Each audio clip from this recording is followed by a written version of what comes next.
عمرك صحيت الصبح حسيت إنك مش عايز تعمل أي حاجة؟ لا شغل بقى ولا دراسة ولا حتى الحاجات اللي كنت بتحبها. في ناس ساعتها هتلاحظ وتسألك مالك، تقول لهم عادي مفيش حاجة، بس من جواك انت عارف إنك مش عادي. فالفقدان ده مش ضعف ومش كسل، ده نداء صغير من نفسك بيقولك إنك تعبت. في أوقات كتير البداية الجديدة بتبدأ من نقطة التوقف. بخصوص بقى نقطة التوقف دي، عايزك توقف بقى وتعمل لايك واشتراك في القناة. وزي ما انتوا عارفين ان احنا هنا في انتيكا بنحكي عشان نفهم نفسنا مش نحكم عليها. فيلا بينا نخش في الحلقة.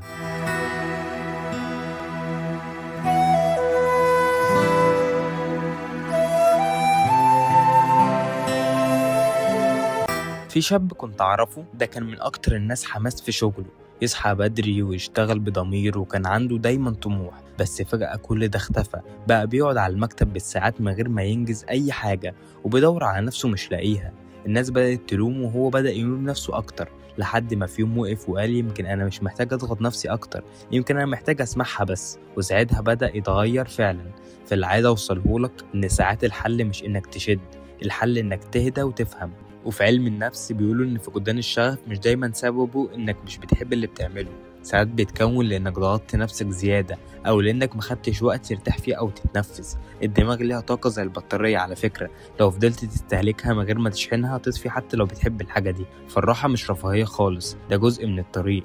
بس خد بالك، مش معنى إنك فقدت الشغف تبطل تحاول. في ناس بتستغل المرحلة دي عشان تكتشف نفسها تاني، زي واحد كان بيحب الرسم وهو صغير وبعد ما تعب من الشغل قرر يرجع لهوايته القديمة ويرسم تاني.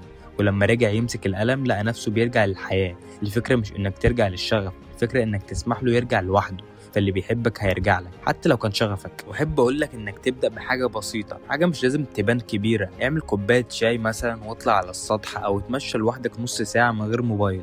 دي الحاجات اللي بتفتح الباب من تاني. بعدها ارجع للحاجة اللي بتحبها من غير ما تحاسب نفسك، زي اشتغلت قد ايه وانجزت قد ايه. خلي العودة تبقى خفيفة زي اول مرة. فكل عودة مهما كانت صغيرة هي خطوة لقدام. وعلى فكرة، مفيش حاجة اسمها انك اتأخرت او ضيعت فرصتك. الناس اللي بنشوفهم ناجحين النهاردة مروا بنفس المرحلة دي في يوم من الايام، بس الفرق انهم ما حكموش على نفسهم، سمعوا وابتدوا من اول وجديد. يمكن تكون محتاج توقف يوم او اسبوع او شهر، بس اهم شيء ما تفقدش نفسك في النص. فاللي يبطل يقسى على نفسه يبدأ يعيش بجد. وفقدان الشغف مش نهاية، دي استراحة محارب. والمحارب الحقيقي مش اللي عمره ما وقع، المحارب اللي كل ما يقع يقوم حتى لو ببطء. وبس كده، وهنا بنيجي لنهاية حلقتنا، واتمنى الحلقة دي تكون عجبتكم. والى اللقاء في الحلقة القادمة. ما تنساش بقى تعمل لايك والاشتراك في القناة. سلام.